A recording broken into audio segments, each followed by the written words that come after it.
have some mixed feelings about the whole Caitlyn Jenner thing in terms of like it being, the reality show stuff. Although, look, there's so many reality shows. I mean, at the end of the day, who cares? And if it makes her happy, that's fine. But I am fascinated.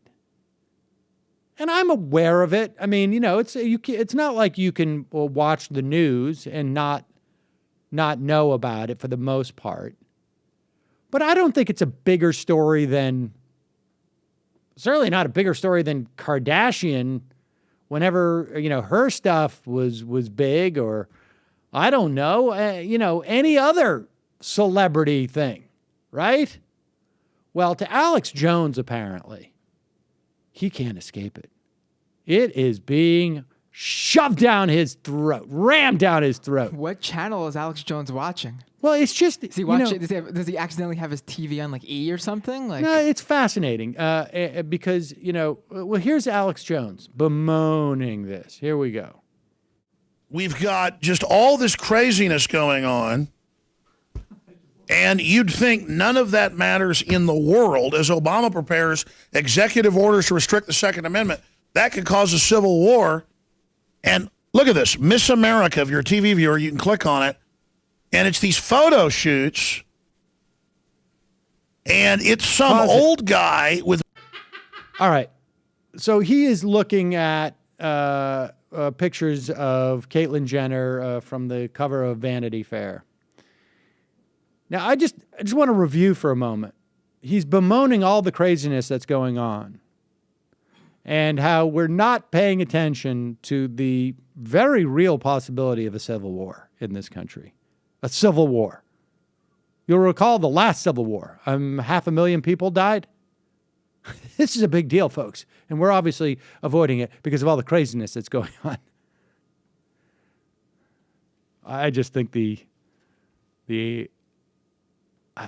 like an Escher painting, isn't it? Go ahead. Makeup all over him, dressed up like a woman. I mean, at least get a guy that looks like a woman if you're going to put him and make him look like this. This is ridiculous.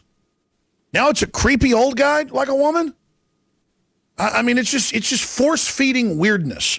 And when I've studied history, these people say, "Oh, you just are a bigot." No, I personally don't care what somebody does in their own time. It's that I don't like being... He doesn't care what somebody does in their own... He's being force-fed weirdness. The irony. Right, it's just unbelievable. Alex Jones. I had to click on Google News. Go ahead, continue. Force-fed constantly this weird one agenda. The obsession. It's got to be for like 5-6 years, because I cover media, with trannies and transvestites just constantly force-feeding it, shoving it down my throat, pun intended, as if it's the only thing in the universe, the only thing in the world. What's behind the agenda? And I know I'm kind of...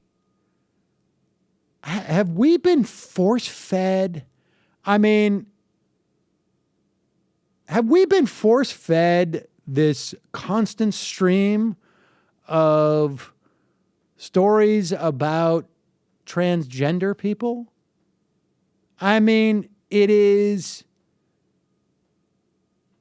obviously, this has got his goat, right? Like, this is what, I mean, I think I'm more aware that we have, okay, there's a TV show on Amazon, and in Orange is the New Black, there was a character.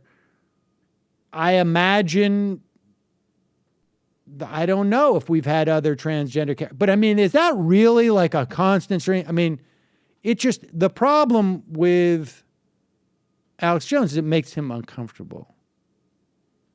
And so he sees it everywhere. Continue. Digressing off what I said, we come back with police brutality and that whole crisis and where that's going. But here are the two big twin stories. The police are evil, and the coolest thing to be is a trainee or a transvestite, or to totally have your genitals removed, and taxpayers will pay for it. I mean, is that what we're going to be known as in the future? Is not space exploration, not, inventing a cure for cancer, but how cool it is to dress up in drag or to take hormones and, oh, look, I'm a woman. And then you see the women are acting like men and the men are acting like women. And I mean, I'm kind of just ranting here just because I don't know what to make of it. What do you think's happening here, Anthony? Pause it. No, pause it. So here he is. He is, I guess, apparently he had a guy from Anthony and Opie on the line. Anthony Cumia. He was ranting and raving about it. And he says, let me go to a guy who's already proven his bona fides as a bigot. And because it's like Alex Jones, like sort of like back and forth. Like, I don't know. He's, he wants to be bigoted. And he said, well, he stops himself. He says transvestite. And he's just bemoaning. Go ahead, continue. I see a lot of distractions. I see a lot of distractions being thrown out there. The dumbing down of the American people through the mass media. And this is just a prime example. Really? This is the prime example. This is a prime example. All of these stories about transgender Americans dumbing down the American public. And here is poor Alex Jones lamenting that all of a sudden there's this whole thing about gender identity. Ladies and gentlemen, in honor of Alex Jones, I play you this. Put it on my computer. Songs that made the hit parade. Guys like us, we had it made. Those were the days. And you knew where you were then. Girls were girls and men were men. Mister, we could use a man like Herbert Hoover again. Poor Alex Jones. Can't figure it out. Didn't Opie and Anthony get removed from the public airwaves in like the late '90s, early 2000s because they were doing a contest where whoever could have have sex in the craziest public place in New York City? Right. That's not the dumbing down of. Oh, come on. That was in the 90s when that stuff was smart. It was actually rather cerebral then, to see if there could be a contest. We wanted to see if someone would fornicate in the... That was actually how it was... The one that got them in trouble was in 2002. They did it in a church. A couple did it in St. Patrick's Cathedral. Right. It was the way they teased it. But to be fair to Anthony and Opie, they fornicated in the church's library to keep it smart.